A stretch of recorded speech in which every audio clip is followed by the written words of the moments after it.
ni. Ko fata pia kia ta hamai. Fata pia fetu koe ni koe tu whahoro me kāinga o whanua koe. Fata pia whai whikau. Fata pati ngā whamiri hono kātoa. Ngā tūma kotoa pia o katon ke fata pua he pōkoe ni. Ka tā moau ke u whatau kei e tau ki malari o pōkoe ni. E ana pēni e wai tau potutu o ku hunga heu ke mau ki tau kamatak pe ai lotu. Ka koe tau kātoanga koe whalele a mai. Ka kua pau ke tali ki siana ke toki whanonga mai mohono kāinga. Ka e peheni ai pōni. Mea mai e tau po ou ngono mea anga. Pea ka take ki siana mo kāinga o whautua pepe tua whale mehe. Ka e kamata e tau rotu pea mo tok whanonga ria ki tua o toi hawho o. Ne pehere vai tau potutu ke pōni. Pea e kamata ki pe e tau porokarama mahini ko e tau whale ria mai.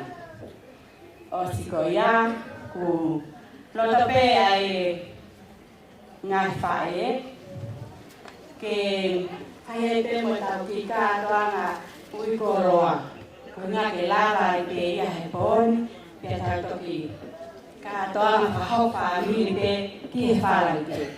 Pea e hiri e tau whalelea whaata koroa toki hoko atu e tau kātoanga ui koroa. Pehe tau e tau kātoanga i he whiawhini. Ka koe tahine pule eri, o kia e mea anga i toka ngi ai.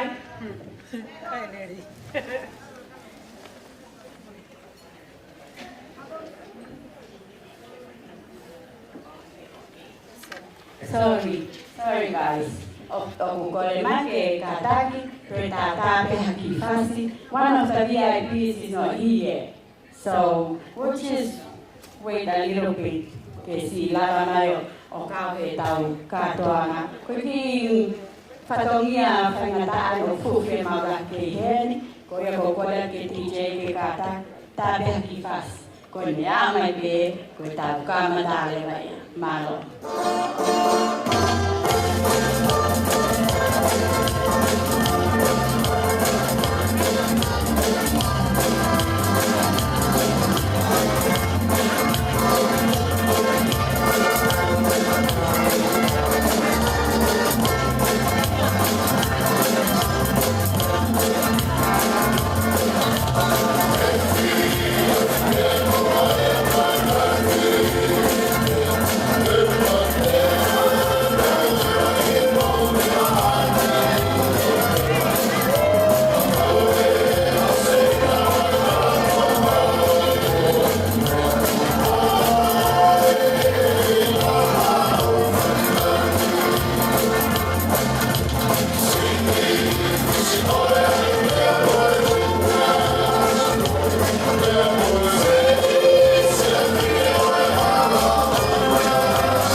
But before we start greetings, Talofa. Sorry guys, somebody told me to talk in English so you guys can understand. But I asked me to come and sit with you guys so she can translate in your language. So tonight is, we call it in Tonga, Whakalelea Mali. It's like a pre-wedding celebration. That's when groom's family come to the Tabo's house just to party before the weekday. And if anything you don't like, you show it here. Anything you want to say, you say it here. Because on a day when they say, if you don't agree, you stand up and speak, we don't do that. We don't speak. So we just let the thing flow. So I go mawe tabo etalewa meti foi faz canilava malewa kilata malo.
Dalo fams,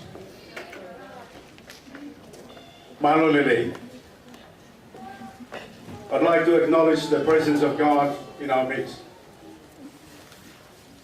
And I also would like to acknowledge the Tarup nation and its people as the traditional custodian of the land on which we are live, served, and work.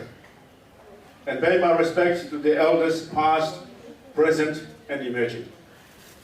I'd like to acknowledge the presence of our Samoan friends.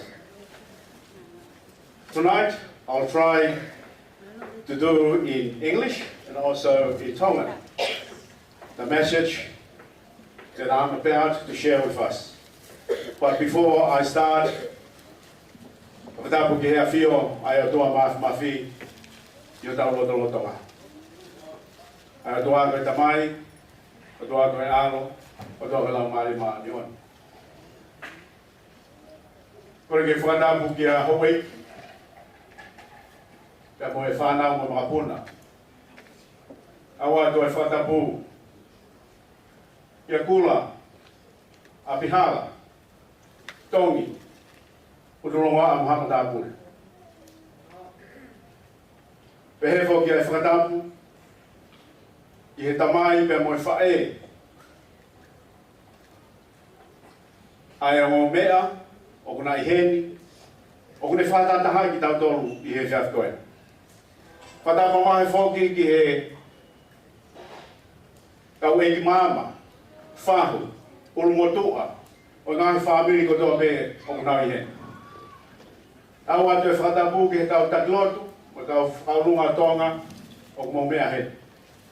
Kau mahe kau se tuat, pe pehe whoki ai whakatapu mahe, e tāhine ko whinau, kau mahe whoki, ai tamasiki, ko se misi ko James. Awa atu e whakatapu ki he whāmiri, pia moe kāinga ofa kotoa pe. Ku mo mea mai he whiawhkoeni ke tau whahoko, ai whia. Ku whahoko e he otua i he loto, moe mo ui, a se misi pia mo whinau i he whiawhkoeni. Pia kore ke huwhanga he tala whakatapu ka kato toa pe o e lotu pia moe whonua. Ka tā mua moe motua koeni ke whahoko e whatongia, ko kouna ke whakahoko he whiawhkoeni. Ki mua ke whakahoko atu e tau ki polokalama nou pe, te whakahoko atu e ki motua koeni. Ko hoku hingoa, ko simote vai sima whinau, e mei he lontonio hapai ki motu ko whotwa. A whewa, e mo maka ko whereunga. Takai whala, ke haa monga, tuitu ia tamare. Pagwea ia e whiawhialahi, i he whainga maarie, kotui i he whiawhkoeni i kāinga, kau whakahoko atu pe mua. I kai hataha i whiawhia he whiawhkoeni, ka ko semis, te mo whinau. I he kamata koia e polokalama, e whai e pō talanoa, pe moe mea marini, pe ui au he pot ngā ue ke u wholau. E lotonga e wholau he whai whatongia. Ne tu ui he kai ke u lawa, ke u hao ke whai e maari koeni. Kina ngāro pe e kifa whainga maari e mea kotoa. Pa koutu i whiawhialahi mea se misi ka mo whinau. E na mea mai, ko tu atu pa mahino pe lawa e maari e whalai teki. E ka pau nai kai, tēnā toi sitari ka reke wa mai. O tui mahalo pe ku ngari whamatatua kau whaia pe mua ki talano koeni. Ko hinga pe, motua koeni, whai whatongia i he tautahi a Australia. Ka pe katoe te tau e wahima, e whai whatongia i he tautahi a Australia. Ka kau hinga ia, nau whainga mai ai mi tāui, ki he ahoni, i he whai e Māori, a James, pe pehe whoki ki a whinau. Koia ai whakahoko atu e aho koeni. Koe kamata e tau polokalama, hiri pe koe ni te spela atu a himi, me spe ua. Te hulawat pe ki wholofola, whai pe ki poupou no. Te to spela atu a himi, pai e lotu pe a keresi. Koe lawa ia, ta tau toke hoko atu ki hono, hoko e tau polokalama. Polofolahi me kamata ki e tau lotu.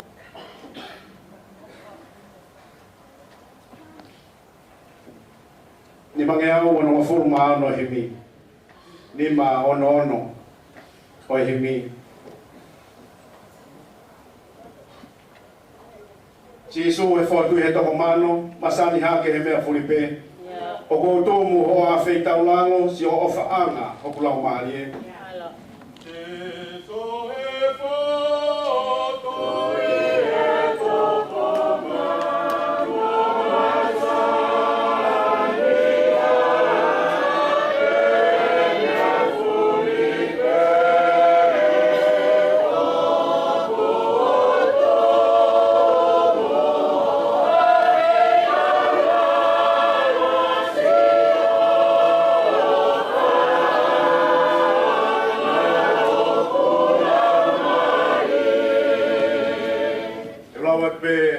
Vesi, toki hiwa mai pe he vesi whakausi.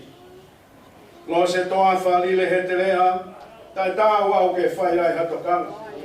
Kana ke ilo pe he wau hena, o whiri au mo au o whaanga. O noi vesi, e si su tō ai lo toni o oku. Sila e ke ua e huha mea ke. Ke umate momo ui pe mo ou, o nofo ai pe si o ta mere.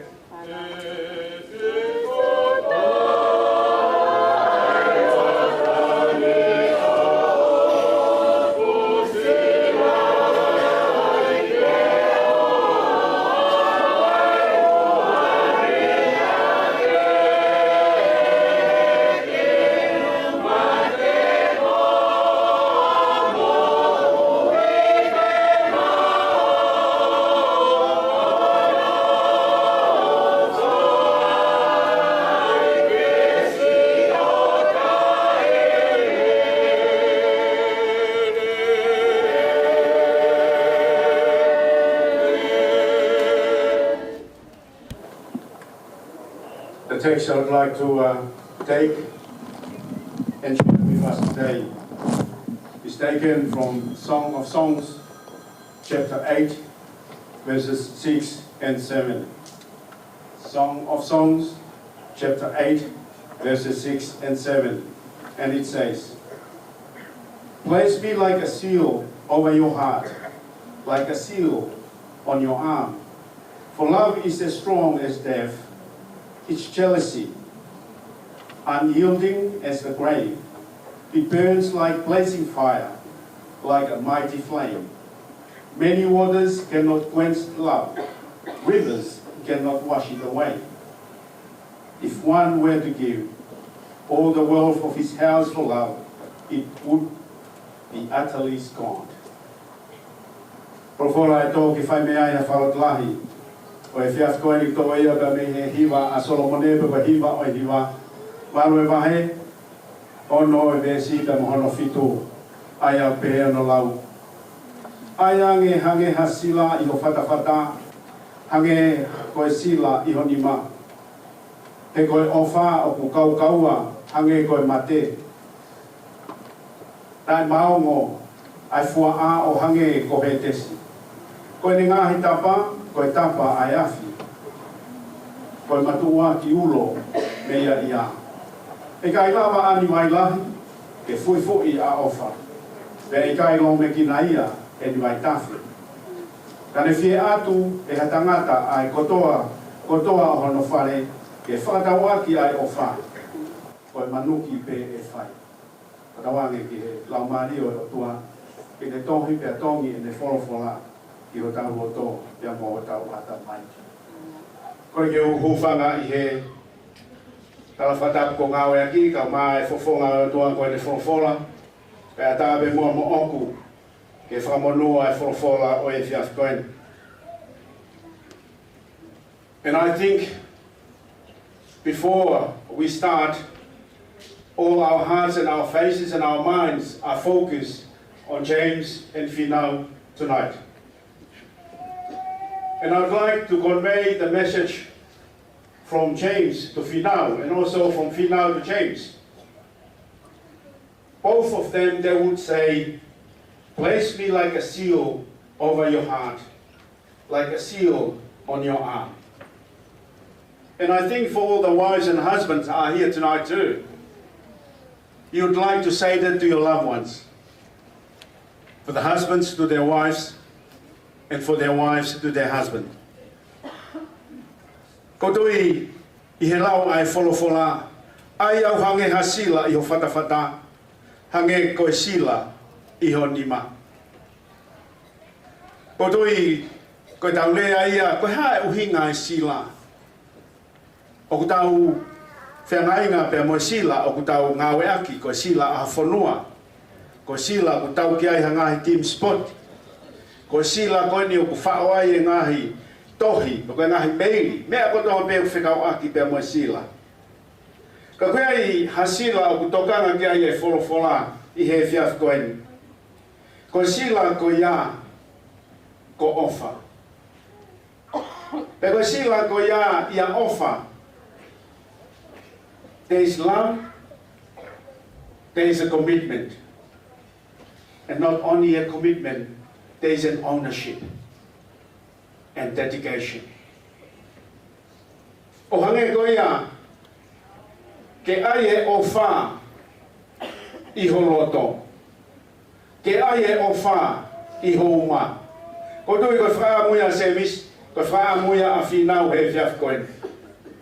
Ai mahino kia ki naua. O koe kai hatoi mea.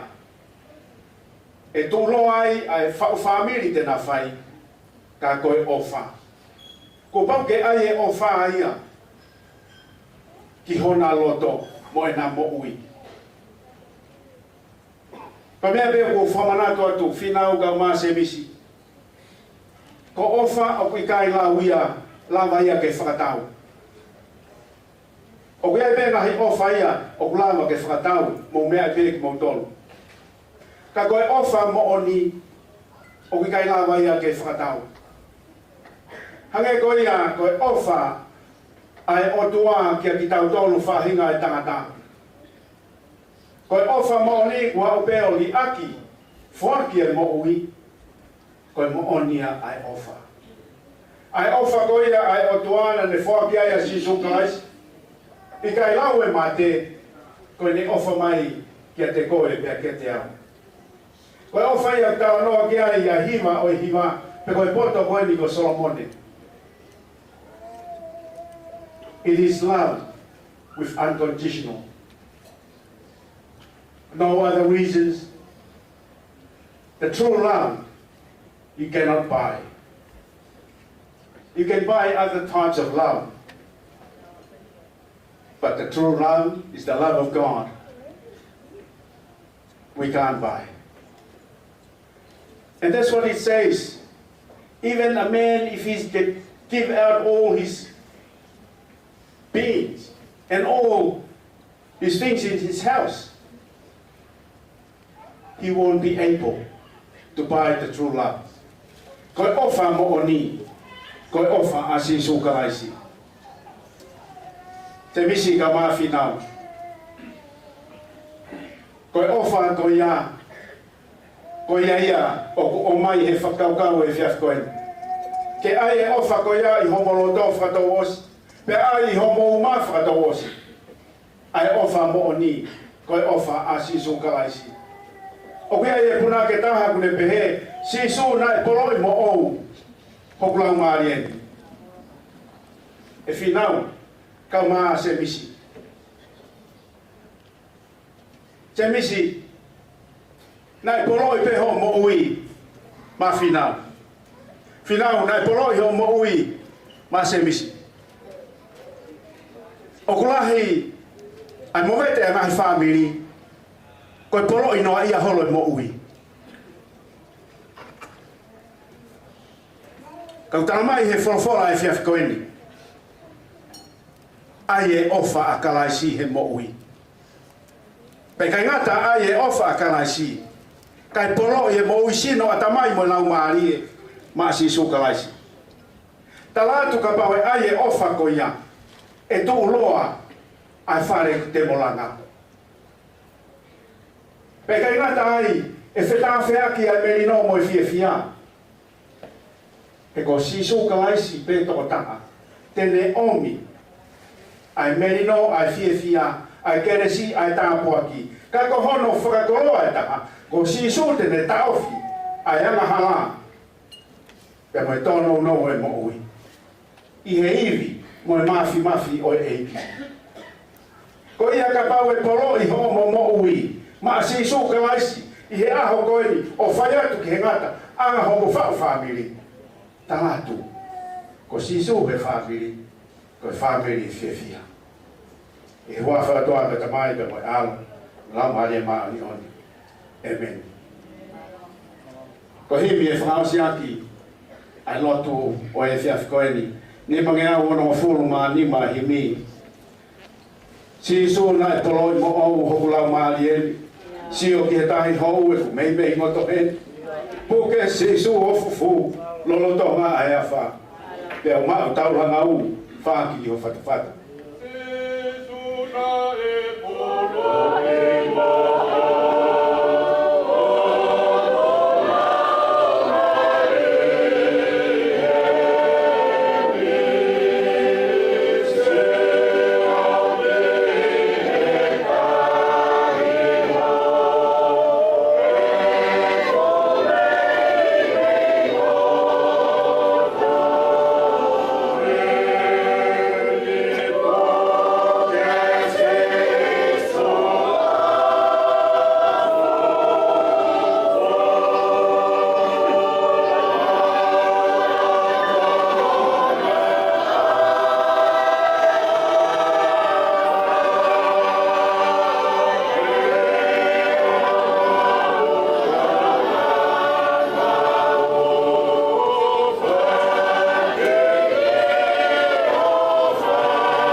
Si koe ni se misi ka maa whinau e mo ki tau tolu hono kotoa pe I he whare koen whakawangi mua ke hoko a sisu ko ia pe tau matai koloa sisu e ko koe pe si e ko matai koloa e kai ha ku sio kehe ka mau koe mau kotoa a e fe ha ku lava ke mau koe maa whai to tolu ho hua wha ka ko whonu hia pe au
Si whao si peau ilo ai ai monu he te ao mo tui.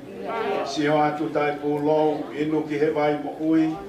Whao ni tēni he vai o la hake ho loto e. Kau ka mata he ho o wha mau I langi hono toe.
Father, we thank you and praise you.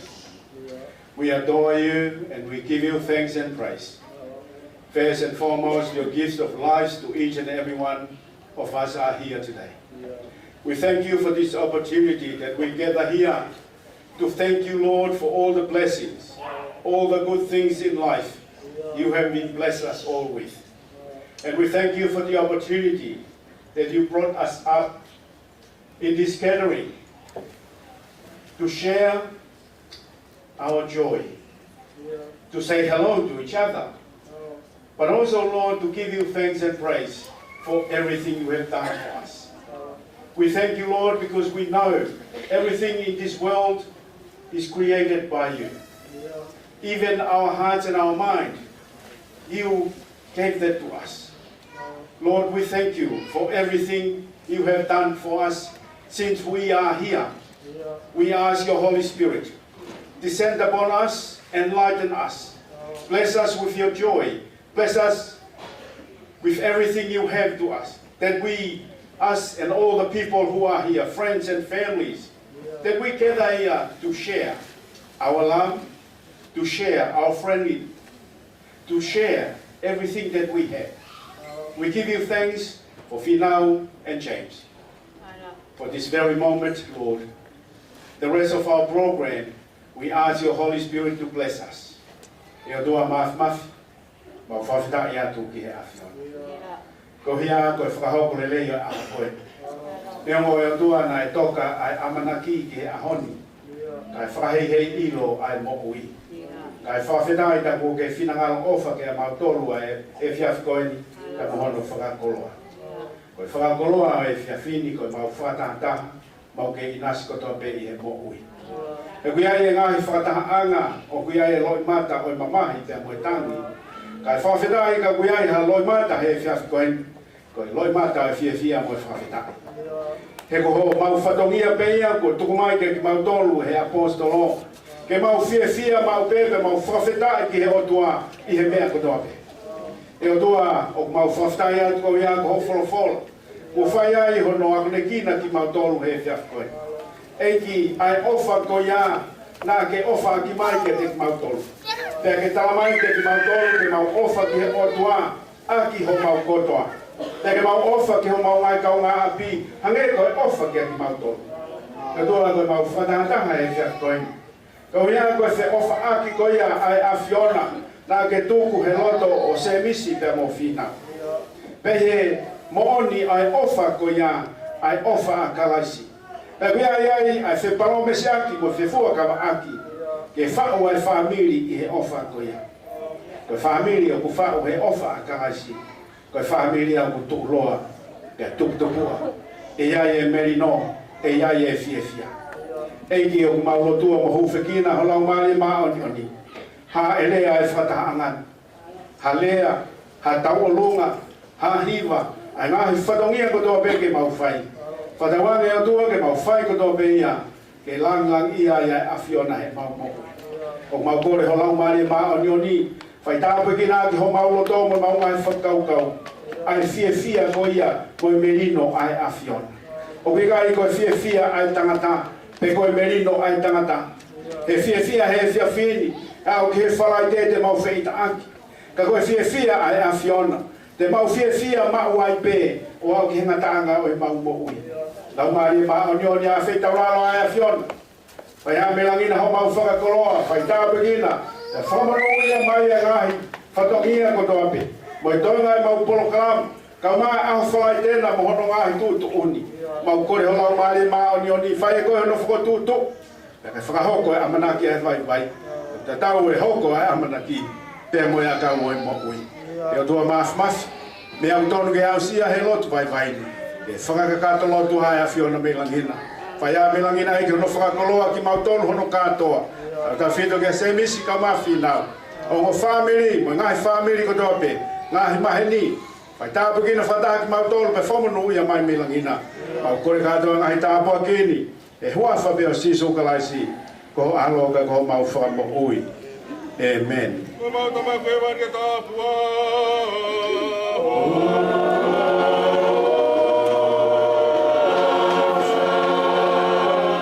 Yeah.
whalai a tua koe tau tamai. Ka whio hia lau maari maa oni oni. Ngā hi alo o wha. Ia teki mautolu ia honu kotoa pe. O nā hiri ka whai pio tai ngata. Amen. Malo, kamalo in pe whaiwhikau rawai ko ngā maunga taha e pōni. Ko e kamataki ai tau loto. Thank you to Reverend Simote Finau for starting off the night with the very important part of the night, our prayer. Reverend Simote Finau, as he said, has worked for the Royal Australian Navy for 29 years now. He just became a minister maybe past 10 years, and he's the one looking after our church in Beverly Hills, the United Church of Australia in Beverly Hills. Thank you, Reverend Simote, and he's still with the Royal Australian Navy as a minister. Thank you. Malo apito, ulawai tau, kung alwaki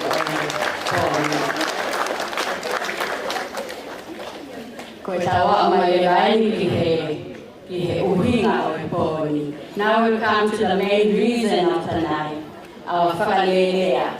So I asked the DJ to play a song while the kau whai whatongia, ko e whanofanoto ki o nā ngāhi nofanga, kai kātaki a Semis Evangelia Papu, kātaki atu mō kau whanonga, o toi hawho o mō koto pehe hau, katau kamata lewa, a pōi, alo. Amen.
La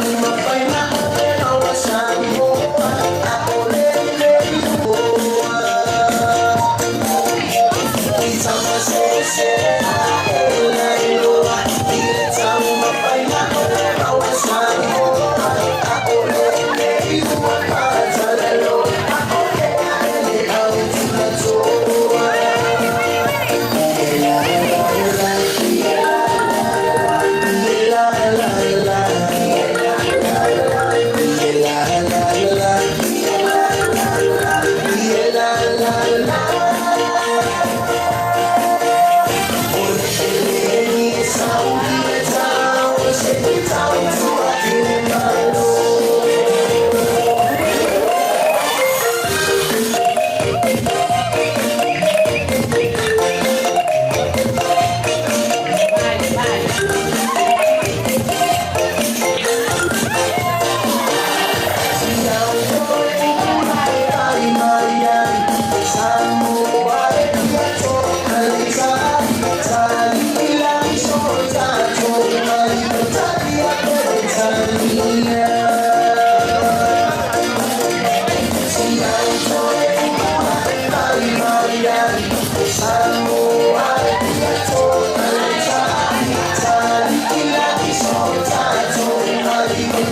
Fui timo.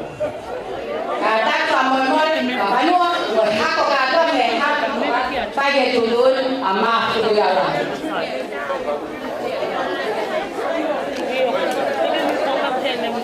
All the drinks, mama.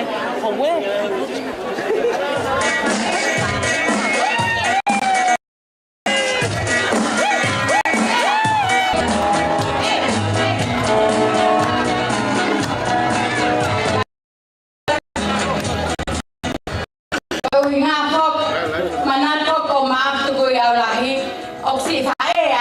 Màu vàng mẹ lo cho các con nhà chị mẹ mai về hàng một là đây cái một tuổi về mai một pha đồng nhà và một cả và hai pha này là coi em hay cái tàu mẹ tôi về cái mẹ ăn để tài để tàu của ông thì thế mẹ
na pemu esi lele mai me haladahi o makaya tu ke foi tahi ne tapo ya ku behe pena tolu foi na patam panatama ama ke ha pena tolu kui na me ko ya ko kata malo api koi sita kata hoko atu malo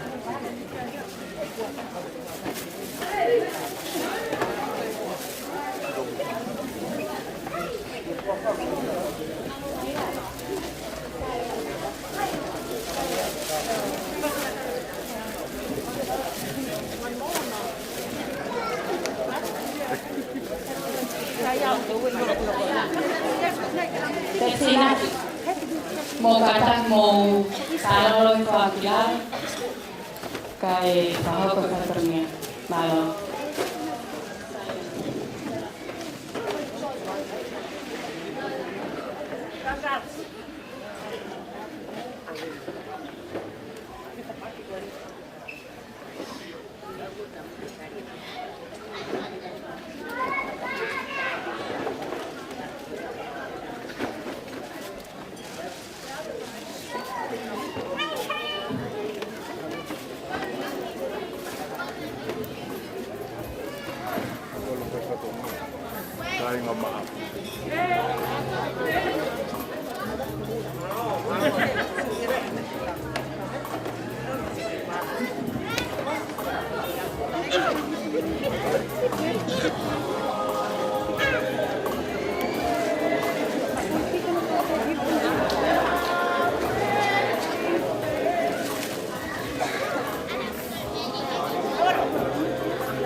Ovitaye Tokakawa. Ovitaye Tokakawa. Ovitaye Pangapuato. Ovitaye Pangapuato. Ovitaye Purumukau. Ovitaye Purumukau. Ovitaye Laranga. Ovitaye Laranga. Ovitaye Kokanga. Ovitaye Kokanga. Ovitaye Taukeke. Ovitaye Taukeke. Ovitaye Ngawe. Ngawe. Tapu ke awhio a tau tae o tua. Tua ko tamai. Koe aro. Koe lau maari maari nuka koe tāpe.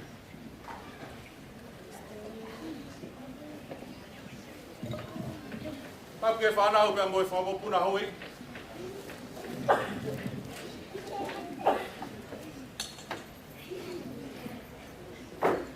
Tapu ke o eki mama. Amo tamaiki. O tau whatatai a koe ni. Tapu ke tātai whakibau. Te moharot. Whatamatu no noho.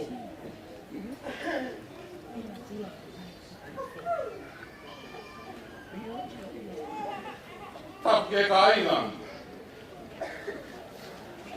Te mea kono tau ko hule. Tapu ke ka ainga. Te hara tau mui.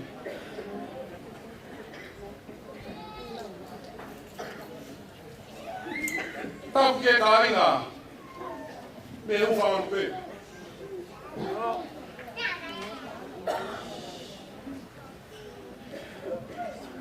Patapo ke ka ainga. I a whanga mi polu. O hamoa.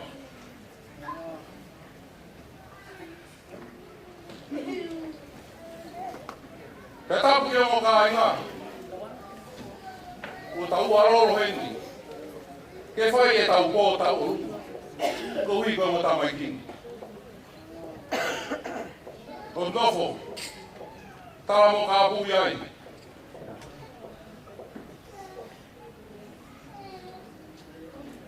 Kai tala se kuma aui. Ea ke tala se kuma aue ko whamori mone. Kono wheriri waki. E kuma aue. Iano tū punga. O ta fie maari. O kukeni tau tau hama he whonua pe moi rotu. He nai whatu mea mei whare tu funga. Ano whatu whananga.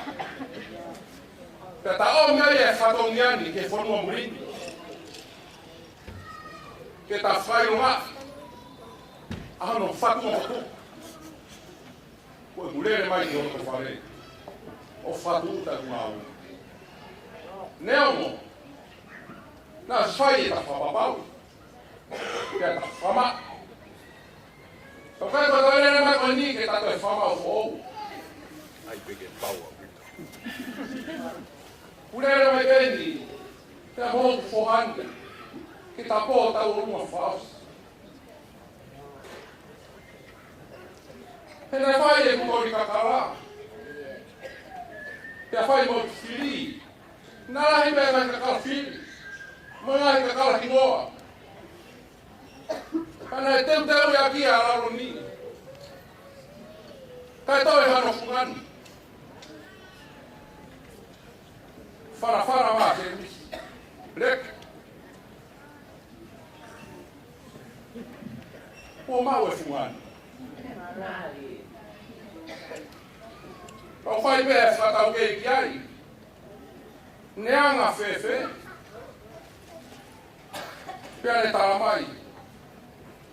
Koe kāri ngani. Kono rea pe he. Ko ofanga koe he tau takanga piki mau pe. Sisu pe, sisu pe. Tan service, pawhera.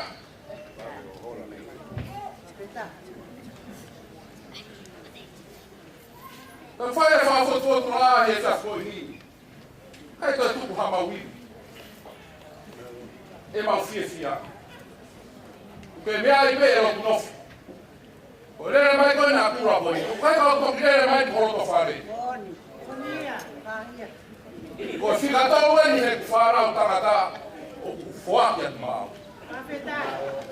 Uaki. Soino nahi wae. Ua.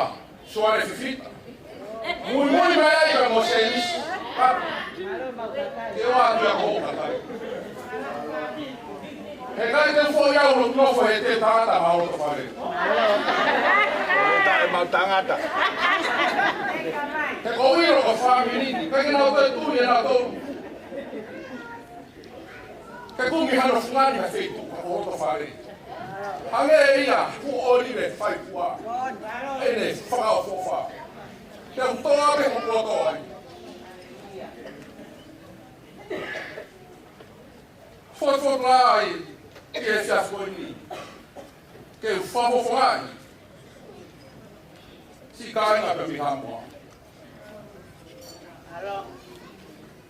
O ku tue mai. A ngahi o tu whanga.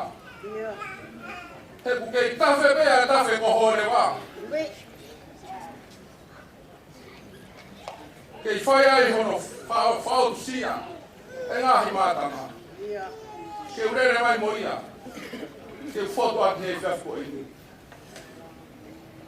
Ko ui ko ho matai koroa. O kungingira he whoto whare. Ka pana e kai ke ngingira. Ho koroa he whoto whare. He kai mui maa se misi.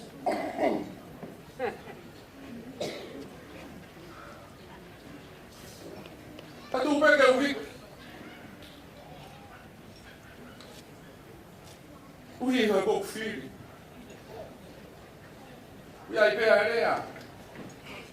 O si amuri he utakai. Te amotonga he ne makai. Uki ase vai peke tauranga. tauranga sene. Ke whaia e whilimo e kutue kue. Io. Ke pāpawa heo pera hausi. Te tala ke tangaroa pa tala tala. Koe ni e whanau tama.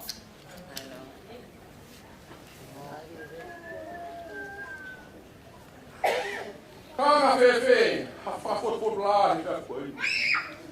O nofo. Ko tau si ka inga pepe mimu. I he urua. Tere pia mono ua.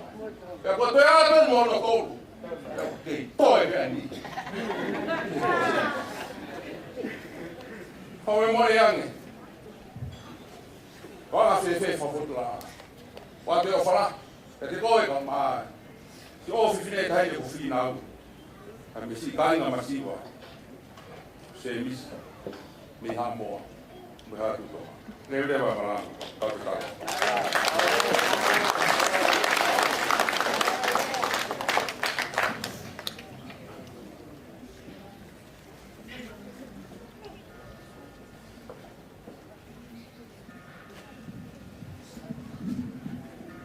Wataku ke afia tua ke afia ke tau roto. Tua ke tau tamai, tua ke aro, tua ke lau mari manyon. Wataku ke whanau aui. Wataku atu gula. Abihara, Takayafe, Muhammad Abure. Wae whataku heni. E tātai ki whaiskau, nā ni kamata e taurot, ho whia e whiasko ni, si mote e whinau, mō hātaklot. O whatapu atu ki e whahu, urumotua, e pē ku whatapu atu e o whai whare. Família o Semsi, família o Finau. Agora ele fala para ele. E a Semis é o Final. Tarangata aí até o foi aqui com a mamá. Tu que o fagado. E tarangata o tumo e forua. Kai tuku ke u puke whainga maari e koen. Te moe roto whakawhetai. Whakawhetai, i o tua mas. Ko e taura mahao mai e whainga maari e. Na e whamohe me uru. A e whakakau mo e amanaki. Te tau au mai ki he fiasko ni.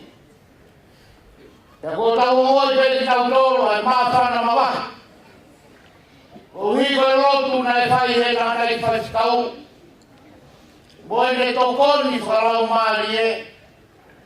Ko e tono nou. Ka iai ha whetoto aki.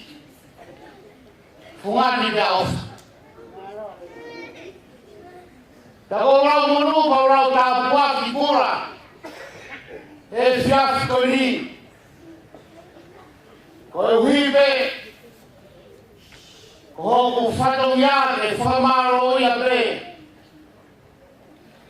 Ho whanau tama, leongo ko e tawhaki ko e nā. O kurau ia he tau tangata mo e tau tangata. O ku maurunga ane whahai whewhire ka kia te au. Mo e kuwiro ke ana e tau wheohi. Tuku pe ke uhura atu mo huro wisiat. Whai atu ha whamaro. He ku honga peia te te au. Honga ki e whamiri. O mo mātua koeni a whinau. Ke taurawa tō iro a honorere i he whanonga anga. O e pōni ki he aho whareke. Ka pau te taurawa o iro i he pōni e tau whiwhia i he eiki. O e taha peia e koroa whungani. I he motuani. O kui kai toa kehe a whinau. Me anga e tau no fō. O kui kai kehe a Semisi. Koe aho wharai te, koe aho ia. Na e mea kei e taunai ki whai whakau. E tauhanga o whapapau iai a e na taha. Te whakahoko ia e fuakawa o sirai te askapai. O toki ai e aho whamawa e dinaua. Ka koe kōni kura o fia te. E tari no to fia e te una. Se misi. O e mea nei whamaranga kia ia kura. Ki he ua ki mua.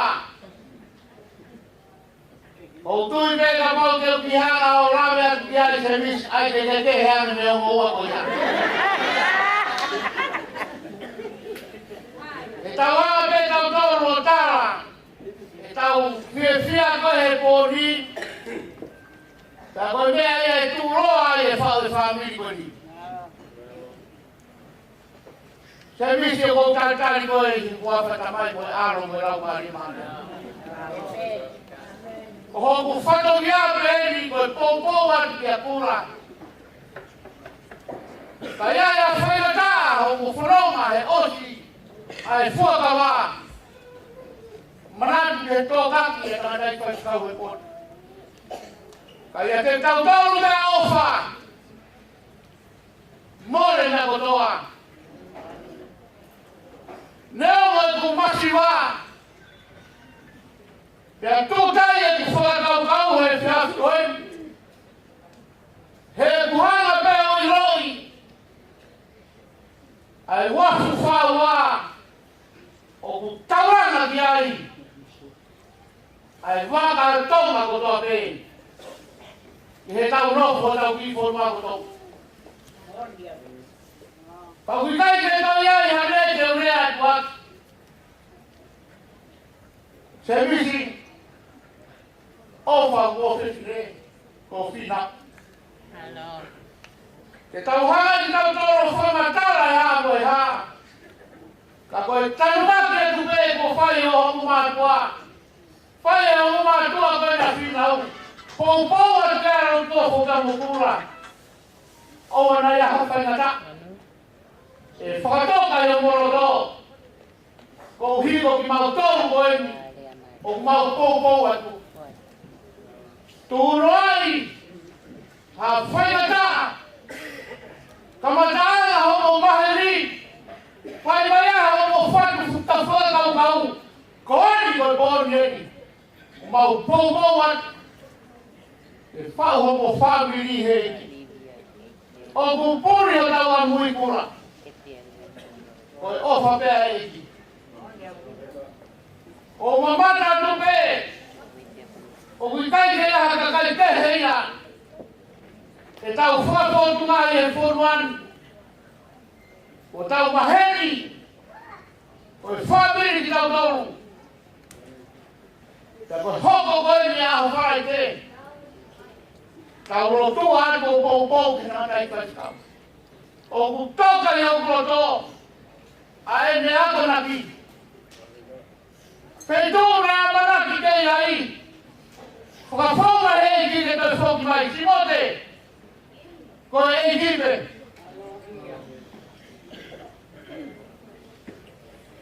Koe ke pūre whaiskau koti. Koe kuia whinau. O ne whakawhai tangat, o ne whakawhai aki, o e motuari o tūta whaki e kinato. Pea koe whai whakauri, ko mawheo, e ngai mea e whamiri. Ka koe mea koe ko hanga rawe i. O ko mawha tuki tuki, e ne moui, ke moui hanga hirau maari e. Ta koe le ia e pōko ni. Kura, ngari roa e ku whakahoa a. Ka ko fia tupe. Ko hiko e kui roi. Pinau. E iai e rea e whaifukau. Te mo chitua me he tamai mo e whae. Ka mo whipikitaki ki mo ua he ofa. Whakatisungai. Koe kuangonan whakaosi e ofi. Kura. Pai ho pai te riha. Ka koe ku tau tu he kōni. O kou fia pe. O ku kai kia he totoa. Kai kia he ara. Koe mea pe o ku mahi no. Ke tau fia i he heki. Tara manu atu. Ke te wake whau whamiri fōu. O ko ke tau harangi. Te kōra mei me. Ai hala whanua ka pahe kai ke tau pou ki tau toro. Mātua ki he tau whanau. E hame ko wharai se ka maki tau rotu. I kai. Ke i kōwhana tau me au tua. Kai tonu me tau whafotua. Wai e o wharai atu ke si whamira ke misi. Mālo mua e whanau tama. Ke uhi ke hoko. Ko hoku whoha. Ko hoko a servisi. Ko yako anga ia. E na whau whamiri mo whinau. Ko koe ka mua au kura. Ko e ta kōpō pe ka ia na whaingata ia. Ta lotu mo ta kore ki heki. Ke to kori ka na ua. E whakatatau ki hene whaitakau. Mo e te waki atu e aho wharai te. Wai au wharai atu e whamiri ko toa peo whinau. Kai te urau himoa. Ka kui hene ne kui. Hene ne whawhae. Ka u tukuroro ka kato. Te waki aho wharai te. Mo e taramonu ka mo e pōpō atu. Te waki atu e whawhamiri fōu. O whawhetai ki e ki kura. Ko tokai mai e o whiwhire koe. Whakatakato mai o whanomia. Hei kai te rawa totoki. Tuku te auto mafma. Nai mo koura mo siri maa i kai. E ne whaki atu te koe e nonga mo siri maa rie. E maro e tokai pa maro e ofa. Lewa marang. Kore whamore pene mo pas ka mua kai whakawhe. E tamaki. Ani. Tā mano whai ka te toki taranga toa. E whakau toki. Io, tau e nāwe ki toa. Nāwe a tāna ake. Toki whakakato e whatomia ko ia. Marau.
Family ko to pe hena o final ele tamai ka mo ne fae bukata ki mai Ko ki montonu ko tape ai ka wa ahi na mo lava mai a ko ni mo ka ta mo tufa ai ofa kula ke inasi ta ko tape ya mo ai ofa ya ki ha mo tarano na mo ka ta ki fa mo mo ka ma wa ka pa ma pa ki ta mo ma wai ka se na ya ko pa ne ono ki wa ke to fu ya ta ko tape e mo fo ki o mo ta ki ta o me fo ki mo ta ta o ko ya Koiki fono agora o tu goe o fa mai também a cura ko me ai fa. A doutora ka doutor mo kata mai fa nau mo kata que tu fa tu ai que ni que tu fa tu mo pa no. Que tira to mo to pena na wo fa mai na lava mai. Mo kata que goe kai ka mo ai ta fa goe. Tu fa tu na na sai e me ko ya.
Kapita e teu.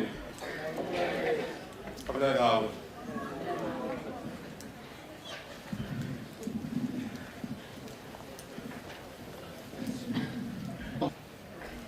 O kore ke o whangai pe ngai tarwa tapu tō pe ko a whaki he whainot whakai ki o i tahi. A tō pe mua ke o poke whainga maari ko ni. E whakahoko atu pe ki whatongia koe. Kora ko tau tarape a tau tōrue. O whai ake mua ki whetapa. A pau pe kai ke kawa o whai ake tau tōru. E tau o ngoi pe.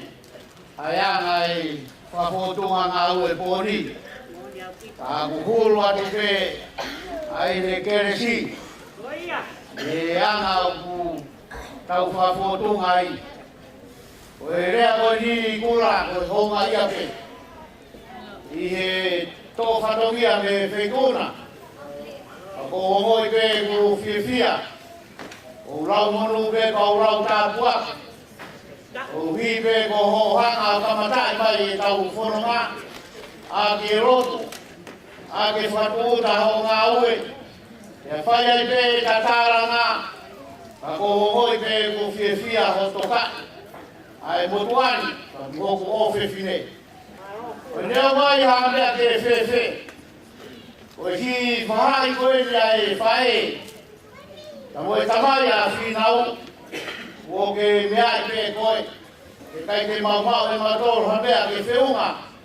Ta mohono tara, o e pōni, o e koroa pe ke motuani, ke tau omoi, o tau tōku ata e pōni, o kufungani pe, ai ofa e ki, e whituna, ta pe ke whituni. O ke taramonua toi pe, taramonua toi pe, kemis, pe ki a whinau. O hipe koe te waki atu e wharaite, mohono poro karama. E kai ke toi ai hatahe e te rawa o rei. Ai whakakaukau o pia moa. A koki mautoro koe ni. E hanga e tangatahi ki whaifkau. O whakaiki ki kaki moa. Ai tūnga e nofo whamiri.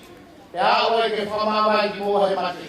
Kura, o e whamore moa atu na ia ki tono no. Ta ia mea e ma, o ki fo ke pēni, ta pēni ki ka painu koe, ngā au ngātu, i o whamiri, ta pēni ke anga e tau wheo he pōni. O ko ofara i atu, ta nai whaiskau, pēni ke o mo whai whare, rewa maranga kon te tau koe.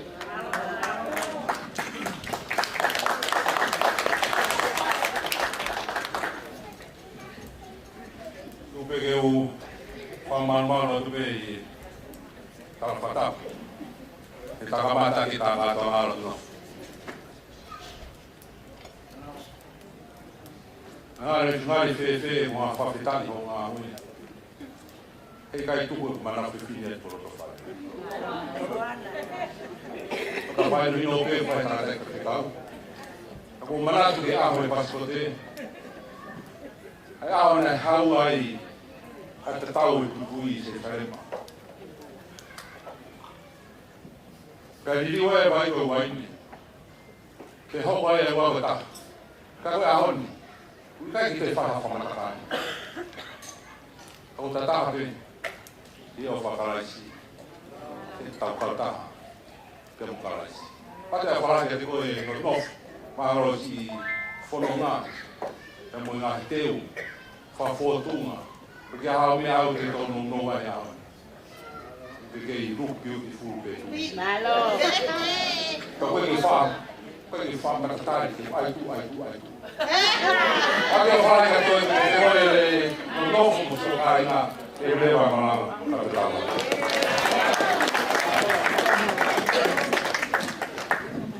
Koe ngā ue. Mori pēu ai pēmu e ki whatongia e tau pēsine. Nā kua whainga māli e pēnpe nā kua au watu a tau tō kia te mō. Whainga māli koe nā tōnu mai mau ki nā whainga kai. Koe i ngā ue koe nā ronofo. Kore atu. O whamai o whakate tangu kā ngā moa o tufu. Tō ai tāpua whawhikau.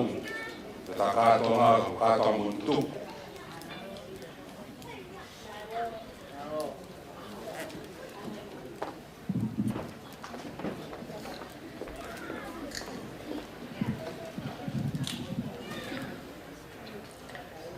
Ko me peke o whanga he tara papa.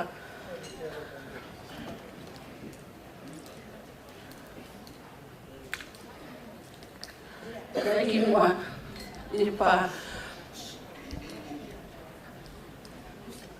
I pa ngani ka ata mua mo oku. E whakahoko oku whatongia. Aki Elisabeth o kati ki wahana. Ko te ina sisi taha, ai whae whina, ai a kone mamako atu. Ko koe whamone mole atu.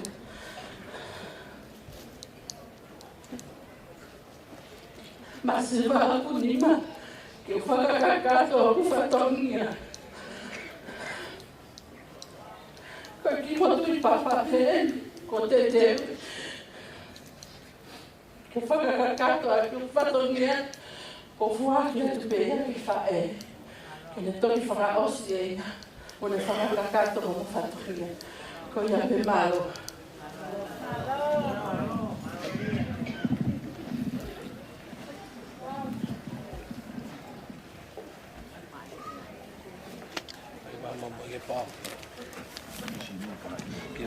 Kataki o whapengai tara whatapu, kua kutawai ni ofisi kutoe peta waweta. Kate tu whapatunga whalaulawa, ka koe ngā koe whono ko whakarea mai he urumatua ki tu. Koe wakoe ati o kaungawe, e te kohomo furu hena o te marama tahmi o te epide, o whimau ki mo whamapo opo o lotu. Kai o mai o kaungawe, ko no toka I lau mari. O tufa o toka I lau hamoa, ko no ta kenu matakari e hua, pa mahoinga huni ka tau puke e ka wanga pa konua. Ba. Pa mole mole, mara kutoa I nasi o e whahu koeni o semisi. Toko nima nguma toa I nasi o e whahu, o awe te pile I mui ko e kata, pea whatoa nguma wawi tani. Laka mai, konima, toi, keke, mea koe, moe, ala ki te pine mui ko inasia o e whahu o semisi. Kato tō rewa. Rita, kusio ke haa, muku mai. Ka tahi, hae mai o wawe tau taimi. Nini, akware, please, give a hand. Kataki GJ, are you going to listen to me? Okay? Please, when I scratch my back, I'll say please. Okay, hallelujah. Kataki, tō mea whai whekau, osto ia, whamai moea ka liku pāongo. Tō I nasa liku pāongo, ave ki ai. Ise, o tato mo, tānoro ave ka liku pāongo, pāongo ni hina kua ka o liku pāongo. Alu Panyol, mereka mempunyai ya bisa dari tahu. Kalau kemarin tahu, kemudian sekolah organisasi saudara. Itu tak kau mahu. Profesor Liliami, tahu kalau orang awak itu kan biaya. Ada yang awak ini menai menepanion. Kemudian dia tahu itu. Whanau mai, tau taurata. Kama tuhai nukia, tuhai nukia, awe ke moa mafua, o te simuia koko. Moa katako hita ni maa kia runga, iyo, nalo, tukihe. Kataki o hoa paula kumui, a tufune iki, o mai kia hani nasi, o kakumoa rai. Okay, someone just Paula rai. Tukihe unise. Ulises. Kalau kalian kita kalian mengerti. Kalau wai ke mau kita mawe.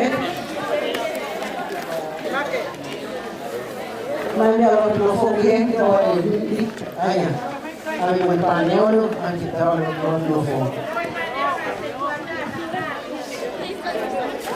Vai. Mas vou dar se eu tu lá, aí fala aqui. Fala aqui. Mas ya lo sudah kan dah habis.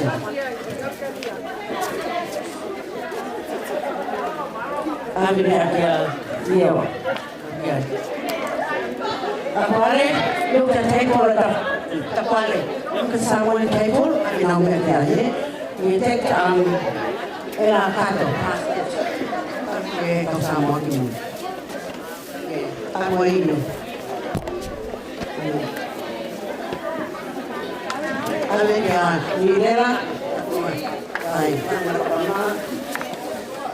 ini kau. Ada yang kapita. Ini kau.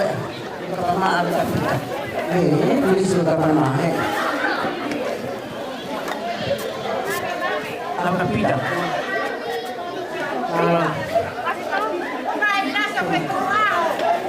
Kemudian luang, ada yang berubah. Dia tak boleh kembali. Malu.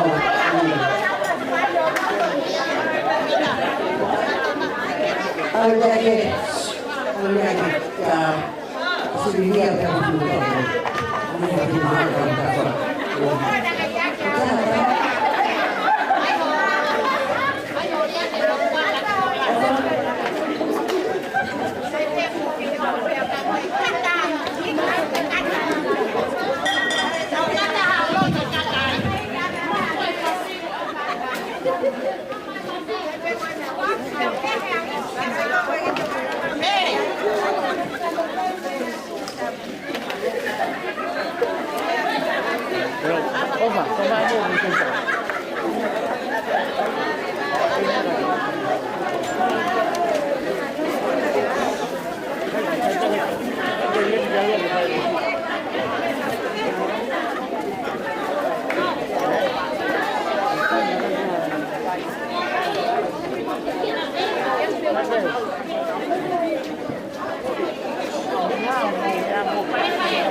Malam itu mana? Umi? Hilang. Hilang. Itu mak siapa? Itu macam Umi. Belum main malam-malam.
Mau kata kau ada di mana? Fasih cincin sama mall, kayak tutup main main.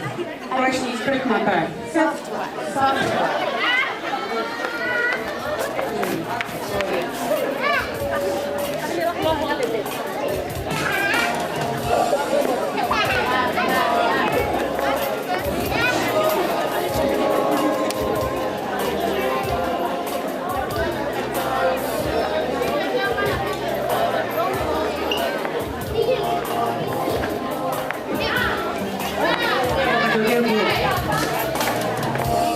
kata tempi he.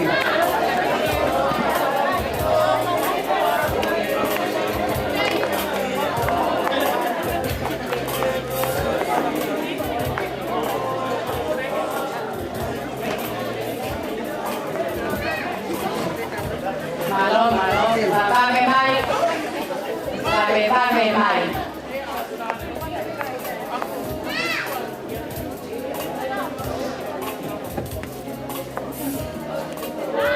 Mồm hai bài.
Fafetai lava. Iya. Kalau mau lihat bunga tadi. Kakak itu kena ingat dunia, mana untung kita lah. Pahadu bunga mau kuhinga. Kau kuhinga kau Princess Margaret. Tapi kau boleh kau tahu mau asal misi. Kau lihat fatonia.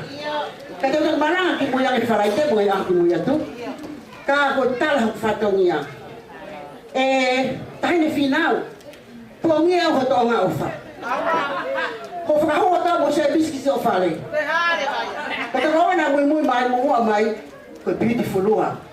Ko ia da fina o fa ko funga. Ko ia me ia fa ta. Te mo fa ofa. Ko ba ko to ai. Ko omi ko to pe te fuakia. Que imagino que ale mo ahi. Mo lo salahi. Ai ko ofa. Kau yang berfoto dia, kau orang mana yang saya mesti, kau dia dong fatfa, kau dia hamu ayuh, kau nak kata teu, kau orang asal pate, kau orang lima, kau dia hamu kau nak kata teu, kau orang kai, kau orang iti, kau dia hamu, kau orang tu orang lima, kau orang kaba. Kono wala fakalelia. Koto ka wanoa. Mo ti to fatfa. Kono wala kaba. Koto ka wanoa. Mo ti hamo. Ko wala ko ia. O fua kia ke ngai mitanga. Ke mitanga o finau. You're so beautiful. Ke ra mo ha gurea e fai. Pe hale fe unga. E fa tau aki. Tau ita ma faka afo. Ele ni wahi, o fa te sinona. Amen. Ko ia ko ti fa tongia ko ni. Ko fala wa ko. Mo fala ta hanima. Mo no afi ko fuatanga. Mo pa anga di maafi. Sinai fa e a finau. Kai ke wawa me fa ta. Aqui eu vou estar a falar o fofa. Aqui que tô indo é. Aí acabou o capítulo. Vou falar me vai falar mas tô bem. Vou falar bem o serviço. Eu não me dio papo. O meu gente pouco aí.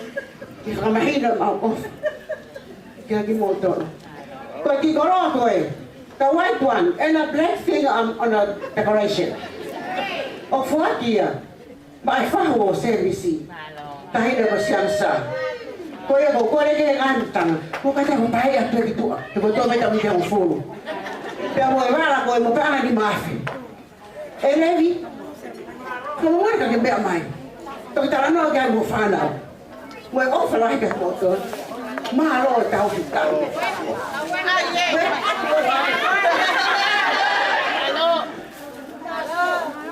Kale vele va sta fatto via. E là è che tutto è crea, da quello che fa. E fai via fai dopo. Tu lo fai.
ke ulapa ta hauan na tu mo ke fa tu lo wa ta mo ga pui pa mo ya kula ko le fa mo le na ko fa ai fe no ai to pa kai tu ko ba ka kai fa ya ka he ga to mala ta fe fo laua kai kite no ai ha ki ba ka ha ko o ponga ke te au a to fatongia ku ke fa ya ko he boni peta no a tu na ke mi ata ta pe moni hono u ke pesia o wa e ki e momoi he ko si ok nada fa bole more ya ni au ka tu mo ke fa ho ko to ha ku hinga ta mo fo na ha ko ko pingoa ko final me proto fi hakiratu na mautupu ya mo matua lo sarine mafkaunana fi haki o vaini ya mo sudi tapal fi haki o nuku ya mo matahal ya e fa na to ko val lai taha ko Susana pasini fi haki ko ne malolo ha ko ki ai ko tahine fa ko a ko ni ana viola fi haki fica tolu o buheni pe moia e senta nga hikva ya ko au ai fica fa ya ko au ta volta ha fa ya fica lima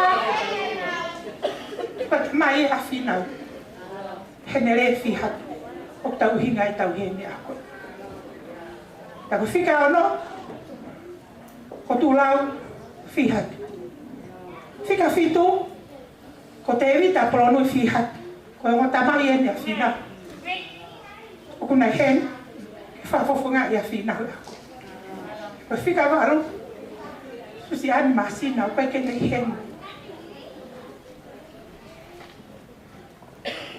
o buka kapa ha kulo to ya ko en ke fa ho nga ke te ko ta hine fum aya ne mo ha ki ho to o fa ta tau ki hela wai poto ko mama ya ki honima ko ka ho ya ki hokia ya ha aho ko ke tai o fa ya te au te pure au pa o faiteri ha ya mis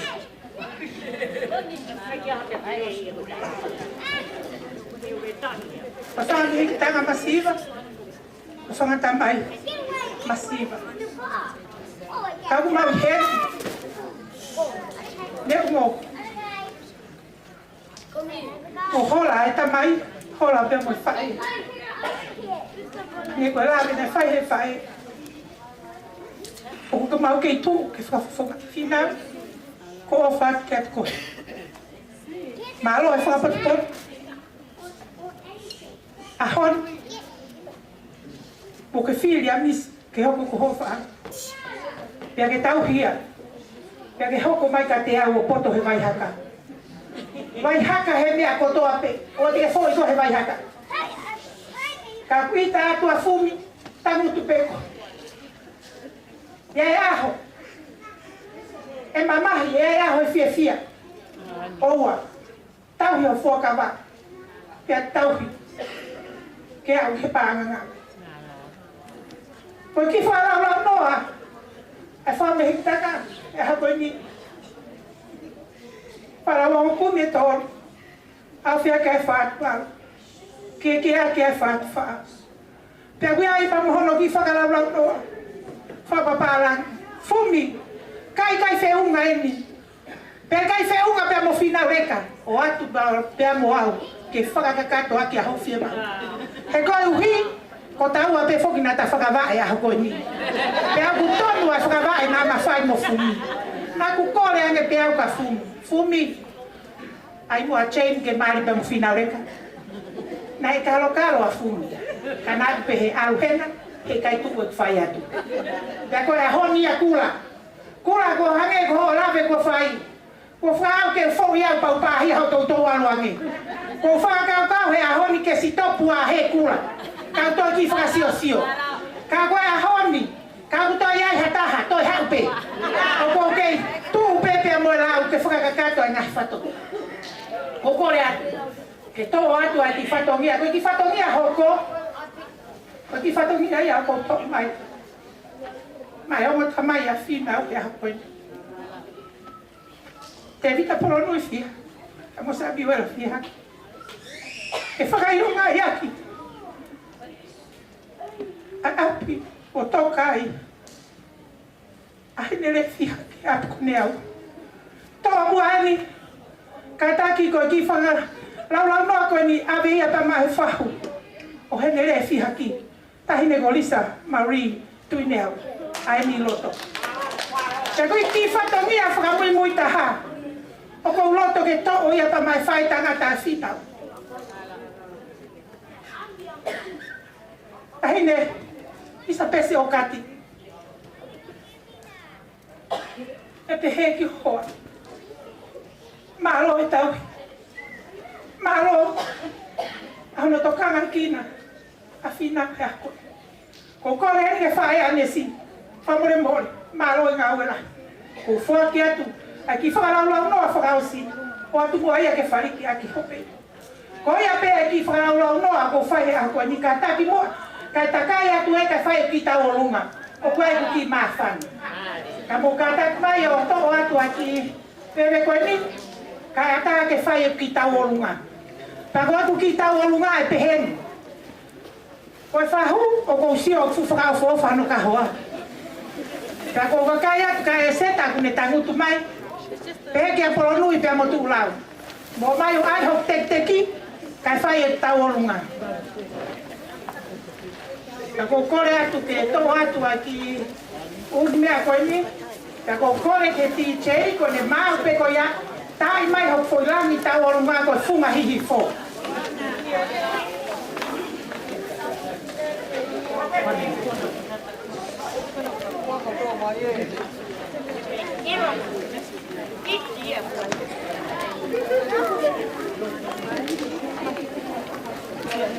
Fai mo ngau e mai a tulau ka mo polonui. E seta pe mo viola. Fai mo ai hok tek teki. Ka ta ai fasi. Pea ko tutura whare. O ko kore pehen ka tulau mo polonui ke nao mai. Pea ko hoku teki teki.